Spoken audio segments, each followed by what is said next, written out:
Sangareddy police parade grounds లో ఘనంగా 78వ స్వాతంత్ర దినోత్సవ వేడుకలను ఘనంగా నిర్వహించడం జరిగింది. కార్యక్రమానికి ముఖ్య అతిథిగా హాజరై జాతీయ జెండాను ఎగురవేసిన వైద్యారోగ్య శాఖ సైన్స్ అండ్ టెక్నాలజీ మంత్రివర్యులు దామోదర్ రాజనరసింహ తెలంగాణ రాష్ట్ర మరియు సంగారెడ్డి జిల్లా ప్రజలకు 78వ స్వాతంత్ర దినోత్సవ శుభాకాంక్షలు తెలిపారు. మంత్రివర్యులు దామోదర్ రాజనరసింహ అనంతరం జిల్లా ఉత్తమ అవార్డులను అందజేయడం జరిగింది. కార్యక్రమంలో తెలంగాణ రాష్ట్ర ఇండస్ట్రియల్ చైర్మన్ తూర్పు నిర్మల జగ్గారెడ్డి, జిల్లా కలెక్టర్ వల్లూరు క్రాంతి, జిల్లా ఎస్పీ చెన్నూరు రూపేష్ పాల్గొన్నారు.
स्वतंत्रता महोत्सव में आपका निरीक्षण के लिए हाजिर है।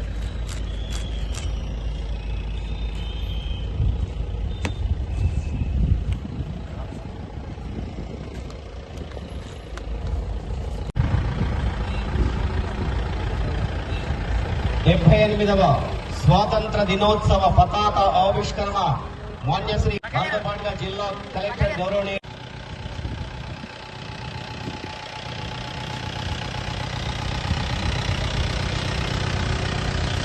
స్వాతంత్ర దినోత్సవ సంబరాలలో భాగస్వామ్యం 78వ స్వాతంత్ర దినోత్సవ శుభాకాంక్షలు అందిస్తున్నారు.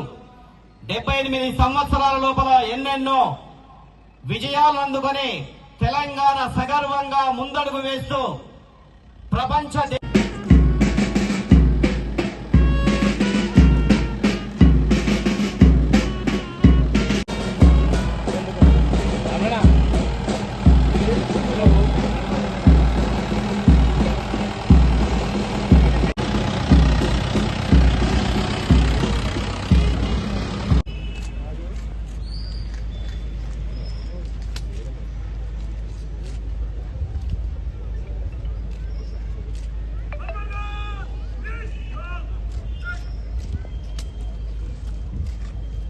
పథకం ప్రజల చెంతకి ప్రభుత్వ యంత్రాంగం వెళ్లి ప్రభుత్వం ప్రకటించిన అభయాస్తం 6 గ్యారెంటీల పథకాలకు ప్రజల నుండి దరఖాస్తు స్వీకరించేందుకు ప్రజాపాలన కార్యక్రమాన్ని ప్రారంభించడం జరిగింది.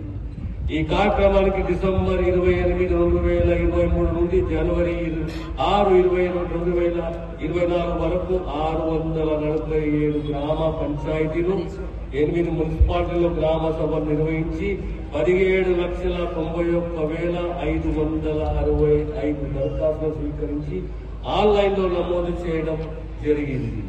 ఈ కార్యక్రమానికి నిరంతరం కొనసాగుటకు ప్రజాపాలన సేవా కేంద్రాలను ఏర్పాటు చేయడం జరిగింది. మహాలక్ష్మి పథకం, ఉచిత రవాణా పథకం, మహిళలను మహాలక్ష్మిగా గౌరవించడం మన సంస్కృతి. మహాలక్ష్మి పథకం కింద తెలంగాణ రాష్ట్రంలోని మహిళలందరికీ టీజీ, ఆర్టీసీ నడిపే బస్సుల్లో ఉచిత ప్రయాణ సౌకర్యం కల్పించడం జరుగుతుంది. ప్రయాణించే దూరపైన, ప్రయాణించే సంఖ్య పైన ఎటువంటి పరిమితి లేదు. ఈ పథకం ద్వారా జిల్లాలో ఇప్పటి వరకు 1,22,00,000 ప్రయాణాలను మహిళా టీజీ, ఆర్టీసీ బస్సులలో ఉచితంగా ప్రయాణం చేశారు. ఇందుకు గాను జిల్లాలో మహిళలకు 150 కోట్ల రూపాయలు ఆదా అయింది. 500 రూపాయలకే గ్యాస్ సిలిండర్. నానాటికి పెరుగుతున్న ధరల ప్రభావం పేద ప్రజలపై పడరాదన్న సంకల్పంతో మహాలక్ష్మి పథకం కింద కేవలం 500 రూపాయలకే వంట గ్యాస్ సిలిండర్ సరఫరా చేసే కార్యక్రమాన్ని రాష్ట్ర ప్రభుత్వం విజయవంతంగా అమలు చేస్తుంది. ఈ పథకం కింద జిల్లాలో అర్హులైన 1,58,889 మంది వినియోగదారులకు ఎల్పీజీ గ్యాస్ సిలిండర్ సబ్సిడీ 9,30,00,000 రూపాయల సబ్సిడీ అందించింది.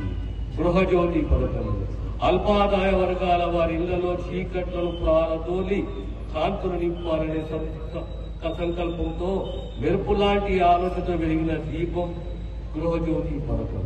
200 యూనిట్ల కంటే తక్కువ విద్యుత్ని వినియోగించుకునే గృహాలకు ఉచిత విద్యుత్ అందించడం ఈ పథకం ప్రధాన లక్ష్యం.